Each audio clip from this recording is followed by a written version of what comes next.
नमस्कार, मैं हूं आपके साथ निशु शर्मा और आप देख रहे हैं हमारा खास बुलेटिन अपना मध्य प्रदेश। चलिए बुलेटिन की शुरुआत करेंगे इस वक्त की बड़ी और अहम जानकारी के साथ, जहां सीएम मोहन का असम दौरा रहने वाला है। असम दौरे में निवेश की बात होगी, उद्योगपतियों से सीधे मुलाकात सीएम करेंगे। सीएम मोहन के दौरे से रोजगार अवसरों को बढ़ोतरी मिलती हुई नजर आएगी। तो ये बड़ी खबर हम आपको बता रहे हैं, जहां पर सीएम मोहन का आज असम दौरा रहने वाला है। असम दौरे में निवेश की बात करेंगे और उद्योगपतियों से सीधी मुलाकात उनकी रहने वाली है, जहां पर रोजगार अवसरों को बढ़ोतरी मिलती हुई यहां पर नजर आएगी। बड़ी खबर हम आपको बता रहे हैं, जहां पर कृषि, पर्यटन, मैन्युफैक्चरिंग, निवेश पर इस दौरान फोकस रहेगा।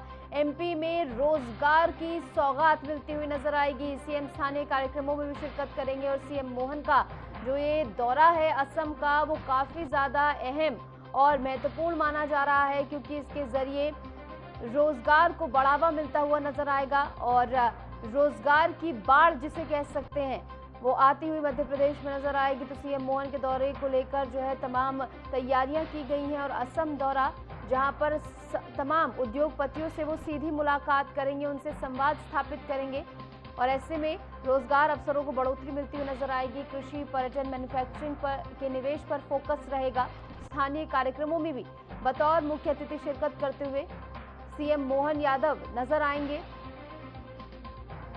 एमपी में रोजगार को बढ़ावा देने के मद्देनजर ये असम का दौरा जो है सीएम मोहन का, वो काफी ज्यादा अहम माना जा रहा है, क्योंकि बताया ये गया है, जैसे कि हमने पहले ही जानकारी साझा की है, कि उद्योगपतियों से सीधी मुलाकात रहने वाली है। कृषि से लेकर पर्यटन से लेकर मैन्युफैक्चरिंग तक हर एक सेक्टर पर यहाँ पर विचार विमर्श होगा, बातचीत होगी। किस प्रकार इन तमाम सेक्टर्स में रोजगार को बढ़ावा दिया जाए, इस पर मंथन किया जाएगा और चिंतन किया जाएगा। बढ़ेंगे आगे। मध्य प्रदेश सरकार ने किसानों को राहत देने के लिए बड़ा ऐलान किया है। मुख्यमंत्री मोहन यादव ने कहा कि भावांतर योजना के तहत किसानों को जितनी भी सहायता की जरूरत होगी सरकार उपलब्ध कराएगी। मुख्यमंत्री मोहन यादव ने कहा कि भावांतर योजना किसानों की सुरक्षा कवच है। उन्होंने साफ किया कि अगर किसानों को योजना के तहत 1000 रुपए तक की भी जरूरत होगी तो सरकार वो भी उपलब्ध कराएगी। सीएम ने कहा कि सरकार किसानों के साथ खड़ी है और उन्हें उनकी मेहनत का पूरा मूल्य दिलाने के लिए प्रतिबद्ध है। भावांतर योजना के किसानों की फसल का वाजिब दाम सुनिश्चित किया जाएगा और यदि कहीं किसान होता है, मतलब उनको नुकसान होता है, तो उसकी भरपाई भी सरकार की ओर से की जाएगी।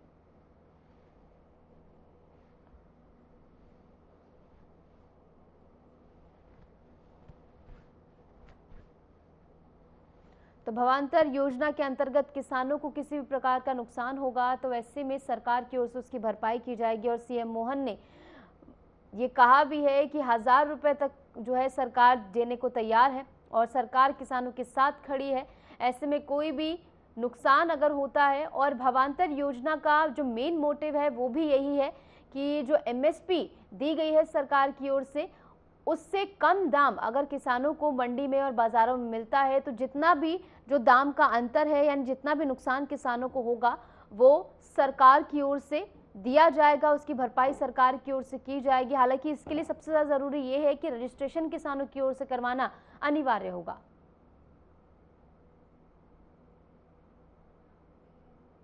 बढ़ेंगे आगे। मध्य प्रदेश में पहली बार किसानों को सोयाबीन की फसल में पीला मोजेक रोग लगने से खराब हुई फसलों का भी मुआवजा मिला है। सीएम मोहन यादव ने सिंगल क्लिक के माध्यम से 13 जिलों के किसानों को 653 करोड़ रुपए की राहत राशि ट्रांसफर की है। इसके अलावा उन्होंने कहा कि आज से राज्य में सोयाबीन भावांतर योजना भी शुरू हो गई है, जिसका पैसा भी जल्द ही किसानों को मिलेगा। इसलिए सभी किसानों से उन्होंने भावांतर योजना के लिए पंजीयन कराने की सलाह दी है।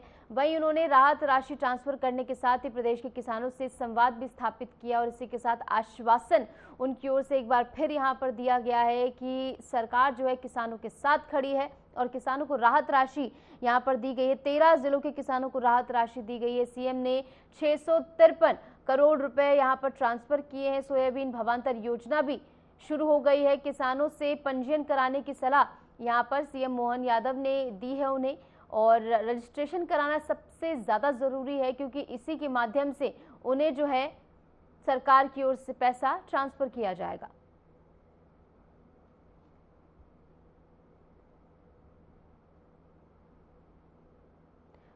और सोयाबीन भावांतर योजना भी अब शुरू हो गई है, जहां पर एमएसपी से कम दाम अगर किसानों को सोयाबीन के लिए मंडी या बाजार में मिलता है तो जितना भी नुकसान किसानों को हुआ है वो सरकार की ओर से दिया जाएगा। इसकी भरपाई जो है सरकार की ओर से की जाएगी और पूर्ण रूप से सरकार की प्रतिबद्धता जो है वो धरातल पर भी उतरते हुए कि किसानों को किसी भी प्रकार का नुकसान जो है होने नहीं दिया जाएगा। किसानों के लिए जो है हर एक कदम पर सरकार खड़ी हुई है और सरकार हर एक मोर्चे पर किसानों के लिए उपलब्ध है और ऐसे में नुकसान की भरपाई के मद्देनजर ये भावांतर योजना जो है वो बहुत ज़्यादा अहम है, क्योंकि किसानों को जो लगातार नुकसान होता है उससे किसान जो है परेशान हो जाते हैं। लेकिन इस बीच किसानों को प्रोत्साहन देने के लिए, किसानी को बढ़ावा देने के लिए भावांतर योजना जो है वो काफ़ी ज़्यादा अहम मानी जा रही है और सीएम ने 653 करोड़ रुपए ट्रांसफर भी किए हैं। सोयाबीन भावांतर योजना भी इसी के साथ शुरू हुई है और ऐसे में किसानों को बड़ी राहत यहां पर मिलते हुए, हालांकि किसानों के लिए सबसे ज़्यादा ज़रूरी ये है कि वो रजिस्ट्रेशन ज़रूर करवाएं, क्योंकि इसी के माध्यम से उन्हें जो है भरपाई का पैसा दिया जाएगा, उनके बैंक अकाउंट में वो पैसा भेजा जाएगा, इसलिए बहुत ज़रूरी है। और यही सलाह सीएम मोहन यादव की ओर से भी दी गई। वीडियो कॉन्फ्रेंसिंग के जरिए वो जुड़े थे और ऐसे में उन्होंने संवाद भी स्थापित किया किसानों से। किसानों के चेहरे भी इस दौरान खिले हुए नजर आए। बढ़ेंगे आगे। मध्य प्रदेश के मुख्यमंत्री मोहन यादव ने खंडवा हादसे में अपने प्रियजनों को खोने वाले परिवारों से मुलाकात की। सीएम ने पीड़ित परिवार को आर्थिक मदद देने का ऐलान किया है। बता दें कि खंडवा में दुर्गा विसर्जन के दौरान हुई दुर्घटना के बाद मुख्यमंत्री मोहन यादव उज्जैन पहुंचे, जहां उन्होंने हादसे में अपने प्रियजनों को खोने वाले शोक संतप्त परिवारों से मुलाकात की। सीएम ने कहा कि इस दुख की घड़ी में सरकार पीड़ित परिवारों के साथ खड़ी है। मुख्यमंत्री ने मृतकों के परिवारों को 4-4 लाख रुपए की आर्थिक सहायता देने का ऐलान भी किया है। गंभीर रूप से घायल व्यक्तियों को 1-1 लाख रुपए और मामूली रूप से घायल लोगों को 50-50 हजार रुपए की सहायता दी जाएगी। उन्होंने ये भी कहा कि त्वरित बचाव कार्य करने वालों को 26 जनवरी को सम्मानित भी किया जाएगा और 51,000 रुपए की राशि भी उन्हें दी जाएगी। तो घायलों से मुलाकात की है और इसी के साथ साथ सरकारी मदद देने का आश्वासन भी दिया गया है। खंडवा हादसे को लेकर सीएम मोहन ने अपनी संवेदनाएं व्यक्त की हैं। प्रभावित परिवारों से मुलाकात करने वो पहुंचे, जहां पर सीएम ने आर्थिक मदद देने का आश्वासन दिया है। मृतकों को 4-4 लाख रुपए की सहायता दी जाएगी। घायलों को भी सरकारी राहत जो है यहाँ पर मिलती हुई नजर आएगी। और पीड़ितों से देख किस प्रकार सीएम मोहन यादव ने मुलाकात की, उन्हें ढांढस बंधाते हुए यहाँ पर प्रदेश के मुखिया नजर आए और एक प्रदेश के मुखिया का इस प्रकार पीड़ितों से मुलाकात करने पहुंचना ये दर्शाता है कि किस प्रकार संवेदनशील हालातों में भी जो है सरकार आम जन के साथ खड़ी है और दुख की घड़ी में जो है संवेदनाएं व्यक्त करते हुए यहाँ पर सीएम मोहन यादव नजर आए हैं। आर्थिक मदद देने का आश्वासन उनकी ओर से किया गया है। मृतकों को 4-4 लाख रुपए के परिवारों को जो है 4-4 लाख रुपए दिए जाएंगे और ऐसे में जो तमाम घायल हैं उनको भी सरकारी मदद देने का आश्वासन दिया गया है। और जिन अधिकारियों ने इस हादसे के दौरान त्वरित कार्रवाई की, लोगों की जान बचाई, उन्हें भी 26 जनवरी को सम्मानित किया जाएगा और इसी के साथ साथ 51,000 रुपए उन्हें भी पुरस्कार के तौर पर यहां पर दिए जाएंगे।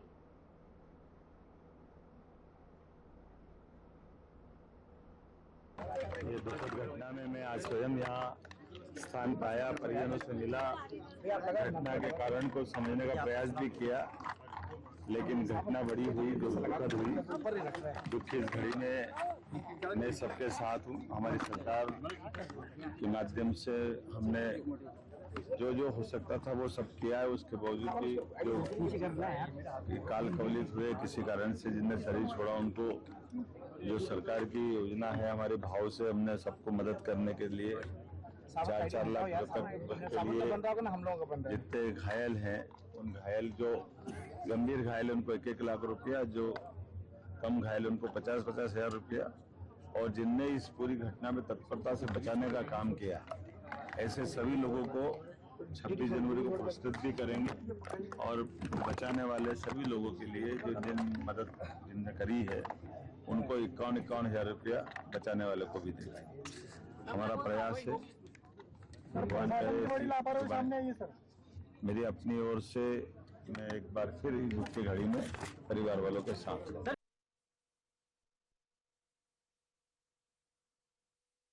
बढ़ेंगे आगे। छिंदवाड़ा में कफ सिरप पीने के बाद बच्चों की मौत के मामले ने स्वास्थ्य विभाग को अलर्ट कर दिया है। उप मुख्यमंत्री राजेंद्र शुक्ला ने कहा कि लगभग 12 प्रकार की दवाइयों के सैंपल जांच के लिए भेजे गए हैं। राजेंद्र शुक्ला ने कहा कि अब तक की रिपोर्ट में किसी भी दवा में ऐसा कोई तत्व नहीं मिला है जिससे ये कहा जा सके कि मौत सीधे दवा के कारण हुई। मामले की जांच जारी है और सभी सैंपलों की रिपोर्ट आने के बाद ही मौत का असली कारण सामने आएगा।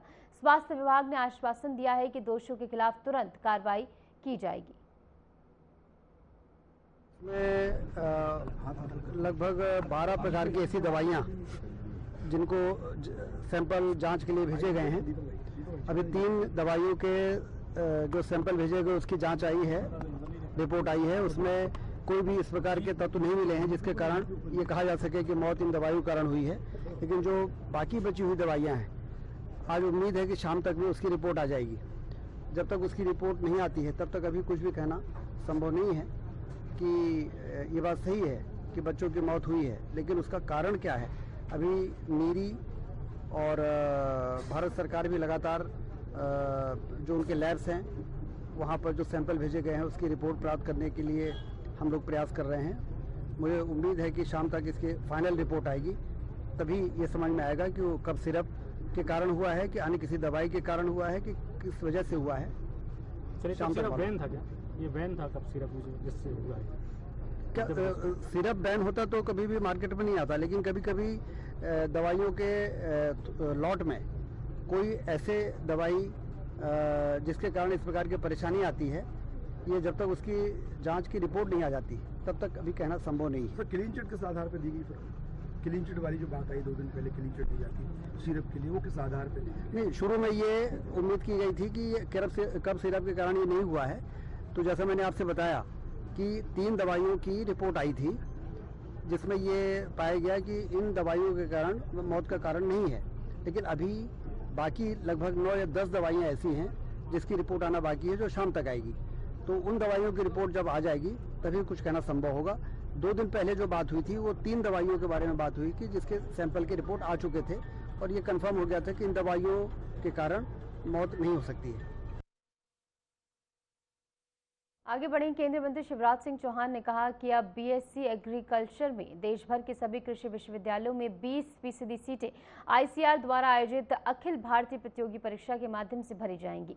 इससे प्रवेश प्रक्रिया पारदर्शी और सरल होगी। वहीं शिवराज सिंह चौहान ने लोकसभा में विपक्ष के नेता राहुल गांधी के विदेश में भारत की आलोचना करने पर कहा कि देश की प्रतिष्ठा को दुनिया में बदनाम करना गलत है। क्या कुछ कहा गया, सुनिए।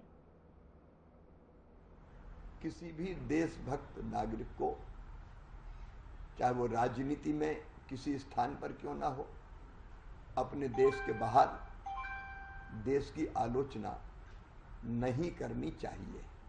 मैं ये मानता हूं कि दुनिया के देशों में हमारे देश की प्रतिष्ठा को धूमिल करना देश के प्रति अपराध ही है। हम अपने देश में आपस में चर्चा कर सकते हैं, पार्लियामेंट का फोरम है, यहां जनता के बीच में जा सकते हैं, लेकिन दुनिया भर में हम अपने देश की बदनामी करने का पाप ना करें। चलिए खबरों आगे बढ़ेंगे। एक बड़ी खबर आपको बता दें ग्वालियर से, जहां धीरेन्द्र शास्त्री का बड़ा बयान सामने आया है। आई लव मोहम्मद कहना गलत नहीं है, आई लव महादेव कहना भी सही है और सर तन से जुदा बर्दाश्त नहीं। पीओके पर बड़ा बयान उन्होंने दिया है। धर्म सभा में शास्त्री ने यह स्पष्ट किया कि सभी धर्मों का सम्मान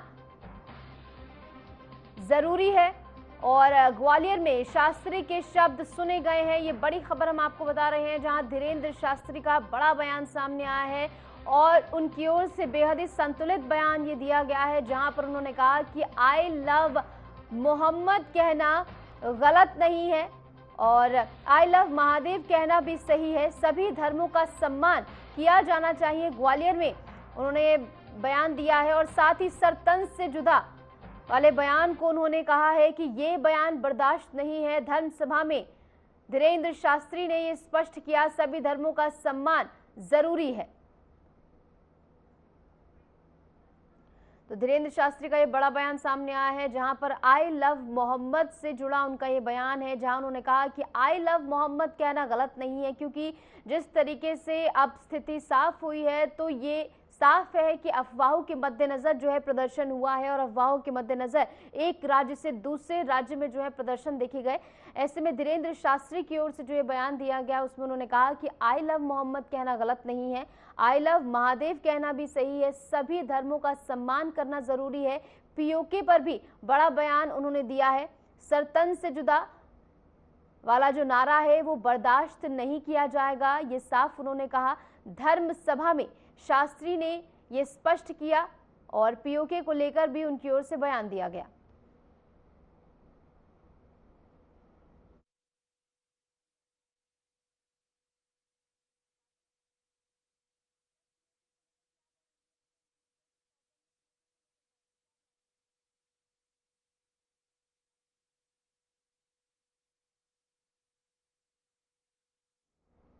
तो बड़ी खबर हमने आपको बताई है, जहां पर धीरेन्द्र शास्त्री का ये बड़ा बयान सामने आया है। उन्होंने कहा कि आई लव मोहम्मद कहना गलत नहीं है और ऐसे में आई लव महादेव कहना भी सही है। बेहद ही संतुलित बयान उनकी ओर से सामने आया है और सभी धर्मों का सम्मान करने की अनिवार्यता जो है वो यहाँ पर उनकी ओर से दर्शाई गई है, जहाँ पर उन्होंने कहा कि सभी धर्मों का सम्मान जो है वो किया जाना चाहिए और ऐसे में ना तो आई लव मोहम्मद कहना गलत है और सभी धर्मों का सम्मान करना जरूरी है।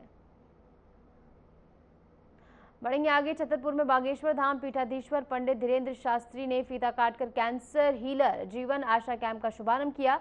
इस कैंप से बुंदेलखंड के मरीजों को बड़ी राहत मिलेगी। यहां सुबह 9 बजे से शाम 5 बजे तक कैंसर रोग से पीड़ित लोगों की जांच होगी और उन्हें आवश्यक परामर्श दिया जाएगा। इस दौरान डॉक्टर तरंग कृष्णा ने उपलब्ध दवाइयों के बारे में जानकारी दी। उन्होंने बताया कि यहाँ दवाइयाँ 80 से 90% कम दाम पर उपलब्ध कराई जाएंगी, यानी लोगों को भी बड़ी राहत यहाँ पर मिलती हुई नजर आएगी कि दवाइयों के दाम जो है यहाँ पर उन्हें कम देने होंगे। बुंदेलखंड के लोगों के लिए बड़ी राहत है।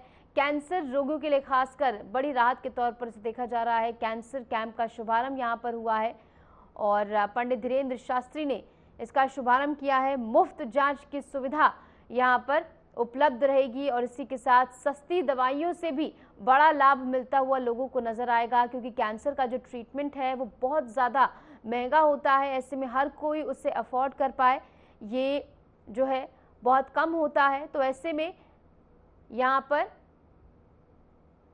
मुफ्त सुविधाएं जो है वो दी जाएंगी। मुफ्त जांच की सुविधा यहाँ पर उपलब्ध कराई जाएगी। सस्ती दवाइयों से भी बड़ा लाभ मिलता हुआ यहाँ पर लोगों को नजर आएगा। तो धीरेन्द्र शास्त्री ने इसका यहाँ पर शुभारंभ किया है और इसी के साथ साथ देखिए तस्वीरें भी, जहाँ पर शुभारंभ के दौरान तमाम जो है अधिकारी भी यहाँ पर मौजूद रहे, जिनसे उन्होंने जानकारी ली है और सस्ती दवाइयों से भी यहाँ पर बड़ा लाभ लोगों को मिलता हुआ नजर आएगा। धीरेन्द्र शास्त्री ने इसका शुभारंभ यहाँ पर किया है और इसी के साथ तमाम अन्य गणमान्य जन भी इस दौरान मौजूद रहे और सबसे ज़्यादा ज़रूरी ये कि मुफ्त जांच की सुविधा यहाँ पर दी जाएगी कैंसर पीड़ितों को। तो जैसे कि आपने देखा धीरेन्द्र शास्त्री की ओर से यहाँ पर इसका शुभारंभ किया गया। चलिए खबरों में आगे बढ़ेंगे। एक बड़ी खबर हम आपको बता दें, एमपी और राजस्थान में कफ सिरप से 12 लोगों की मौत हुई है और बच्चों की मौत के बाद केंद्र की एडवाइजरी जारी हुई है।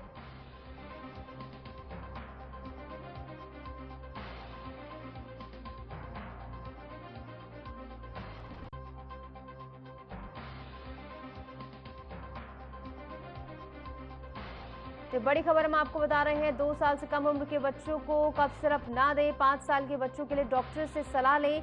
एमपी में कई जगह पर छापे मारे गए हैं और ताबड़तोड़ तरीके से इसको लेकर कार्रवाई हो रही है। एमपी और राजस्थान में कफ सिरप से 12 मौतें अब तक हो चुकी हैं। 2 साल से कम उम्र के बच्चों को कफ सिरप ना दें, हिदायत दी गई। 5 साल के बच्चों के लिए डॉक्टर से सलाह लें और एमपी में कई जगहों पर फिलहाल छापे मारे गए हैं। जिस तरीके से कफ सिरप को लेकर अब जो है 12 लोगों की यहाँ पर उसे पीने से मौत हो चुकी है। ऐसे में हड़कंप जो है पूरे इलाके में मचा हुआ है और लोगों को सलाह ये दी जा रही है कि 2 साल से कम उम्र के बच्चों को कफ सिरप ना दी जाए। 5 साल के बच्चे को कफ सिरप देने से पहले जो है डॉक्टर से कंसल्ट कराया जाए, डॉक्टर से पूछा जाए उसके बाद उन्हें कफ सिरप दी जाए।